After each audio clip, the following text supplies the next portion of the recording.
So if you remember, I told you that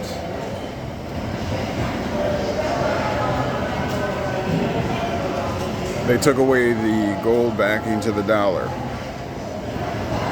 making it necessary to replace it with something else of value, right? So the certification of your birth certificate became that new value. Because when you certify something, what you're doing is pledging allegiance, all right, to whoever you certify to. So the birth certificate is certified where? To the United States, right? It's U.S. In fact, it's the evidence of your citizenship. It's in the Social Security manual. If you just Google proof of legal name under the Social Security Administration.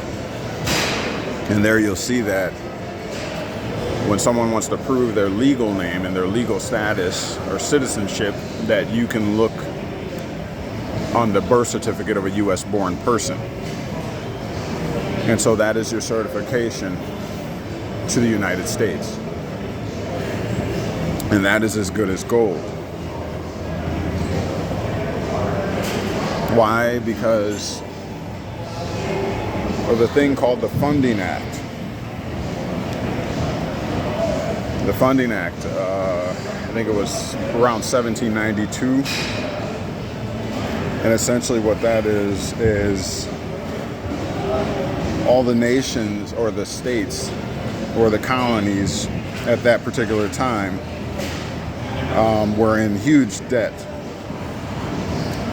because of on the heels of the Revolutionary War. And so the new seat of power, the Washington, D.C., basically was willing to take on all that debt and to become the creditors to the colonies. But all the colonies were required to do is to certify that debt.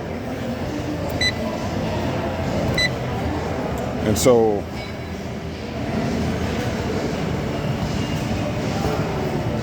that again made the U.S., Washington, D.C., the creditor. And it appeared to be a form of bankruptcy for the colonies, where they can start at zero again. All they have to do is pledge allegiance and certify their debts of their individual states. And so we're still doing that today. We're still certifying, okay, the debts, the sins, if you will, because sin is debt and debt is sin. And so now, each time someone is born, right along with that individual, remember I said the certificate of live birth is the medical you, and the birth certificate is the legal you for legal purposes. So when a man child or woman child is born, along with them is born or birthed a legal identity. And that legal identity acts as that game piece and is the birth certificate or certification to the United States. Okay, and the United States in turn are able to create sovereign debt and sell it to the highest bidder or what have you, internationally or intranationally, back to the states as well, to the elite in the states, the leaders who can buy a piece of the debt, the sovereign debt or the treasury debt or whatever. And that's all on the backs of each one of the so-called United States citizens born. And this is how the system stays well greased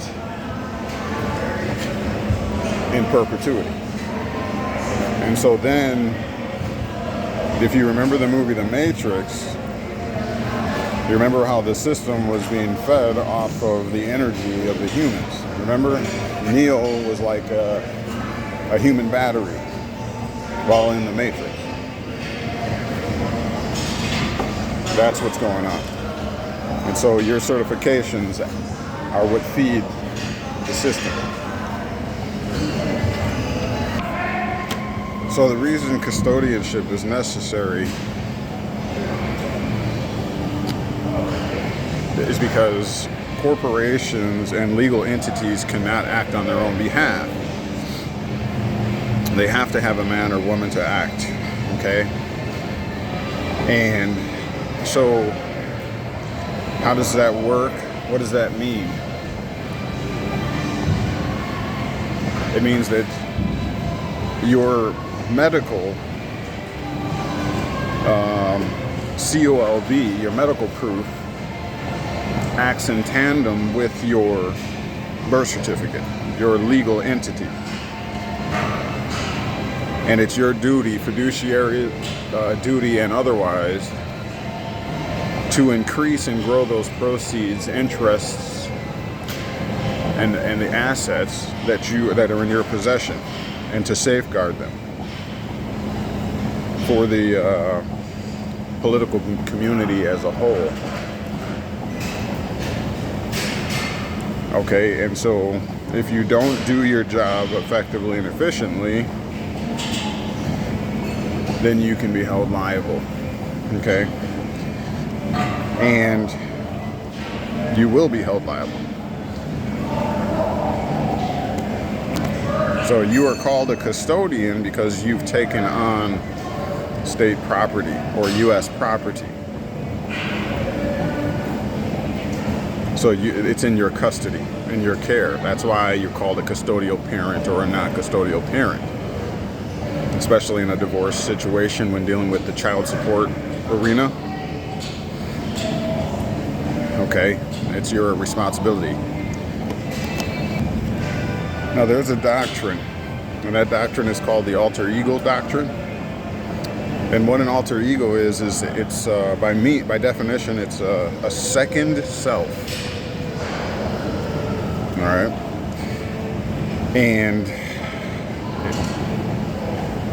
in corporation or corporate setting, a corporation is used to protect an individual's personal assets while they're in commerce. Okay, so without that corporation, if you're in commerce, then your personal assets can be held liable.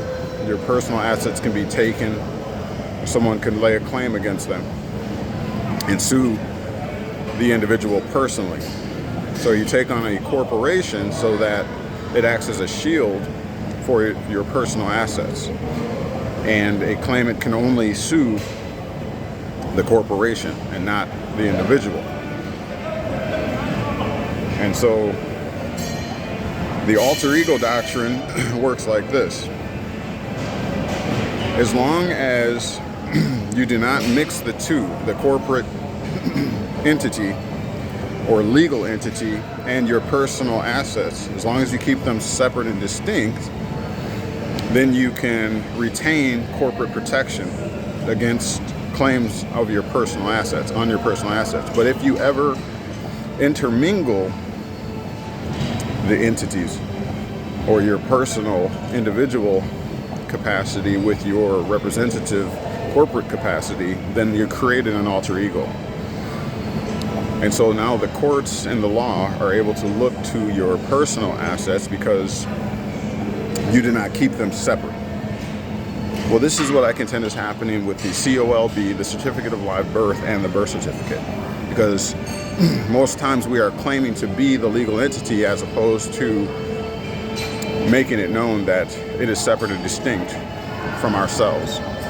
So therefore we lose that corporate protection, and the courts and the law are able to look directly to your personal assets.